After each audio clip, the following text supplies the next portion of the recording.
Hey, so this is basically the situation we were in that game. Even army sizes on both sides. He has Marines, Marauders, and Medevacs and tanks, whereas you just had mostly Marines with 2 Medevacs and 2 tanks, kind of thing. And this is what happened in the game. He plays the way you're supposed to play, right? So he targets your tanks and he says, "This is the max range of your tanks. I'm going to put my tanks just out of range of your tanks." And he puts his army over here. And when your army comes up, he engages it. And when your army pulls back, then his army pulls back. So his tank gets to keep shooting, but your tank never gets to shoot anything because he stays behind this imaginary white line, right? So then you're moving around and taking damage, and moving around and taking damage, and moving around and taking damage, and eventually you lose 22 Marines to 2 tanks. It's actually going to take a long time for me to manage to lose 22 Marines to 2 tanks. And then finally, when you've got almost nothing left, he comes over here and kills your army. And you're like, we need to fight. But it's too late because you already lost all your crap. Anyway, that's generally what happened. So let's talk about what you wanted to do, right? So there's two, again, like I said in the game, there's 2 ways to win against this, right? What he does, you have these 2 tanks sieged up and your troops over here. And he comes up and says, okay, what's the maximum range of your tanks? This is the white line. You can actually do this in game. You click the dude's tanks and you say, okay, this is my line. Don't go past here. Then he comes here and sieges up, puts his army right here. Oops, I totally messed that up. Oh well, let's try that again.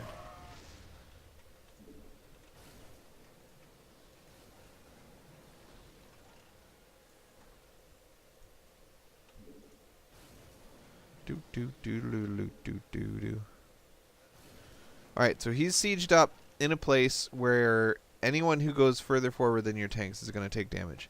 Now it's his goal to bait your army over here, but actually in the real game your army was already over here, so now you're like, oh no, I better move it back. So you've already lost a couple of Marines. And now what he wants to do is bait you into his crap.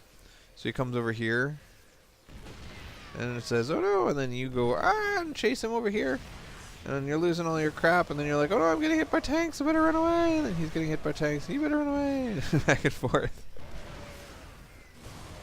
Oh no, don't hit me, tanks. Don't hit me, tanks. Kind of thing. So yeah, anyway. What both sides are trying to do is get your siege tank exactly out of range of his siege tank. And then you have 2 choices. You can spar, which means never go past your own siege tanks with your infantry. So you just kind of hope that your opponent makes the mistake that you did in that game of coming over here and losing guys for no reason. Or you can do what is actually the bestest thing to do, which is to pre-spread your dudes and then go kill somebody, right?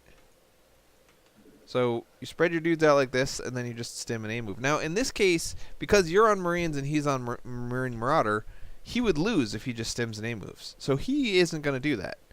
You are the one who wants to do that. You can either just sit here and not lose because you guys both have tanks and nobody wants to go past the tanks, or you can attack. So you had 2 choices. You can win by attacking, or you can win by defending. Either way, you're coming out ahead. Whereas he only has 1 choice. He can only defend because he did just with Marauders. There's no way to win against Marines, especially. I think you even might at some point have had better upgrades than him.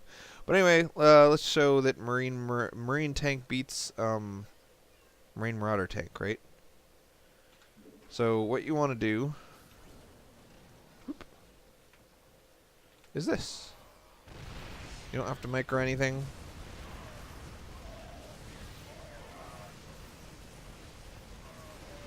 And he kicks your butt. That was actually a bad example. Here we go. Let's try again. So notice I'm just kind of worst possible scenario A-moving my crap in. Not pre-spreading at all.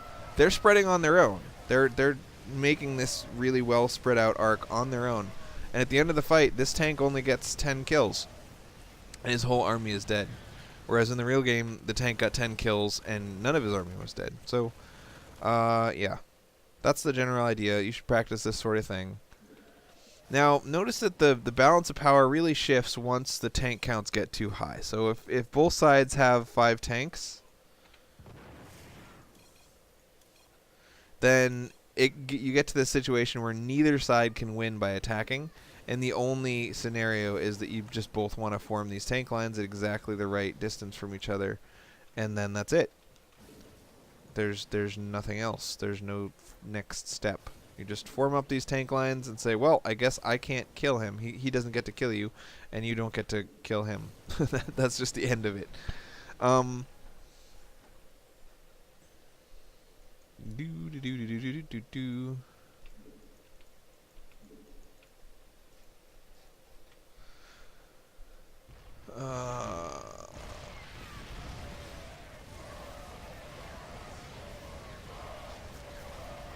So in this case, guy who defends is going to beat guy who attacks, because the red tanks never get to shoot because the blue guy's just defending, whereas the blue tanks get to shoot lots of times. So that's the basics of big army TVT, right? If the tank count is less than 5, then you just want to have Marines instead of Marauders spread out and a move, and you'll win as long as your army is bigger. And you should get cocky, man. You should assume that your army is always bigger, because if you're going Marine tank and he has anything other than Marines and tanks, your army is bigger. There's no way to get a bigger army of something else than the army that you made of Marine tanks. So, and it comes down to the clock too. Like, for example, you know that with a super fast expand build, your army is going to be small until 10 minutes. Stuff like that. Anyway, Eli's yelling, so I gotta go see why.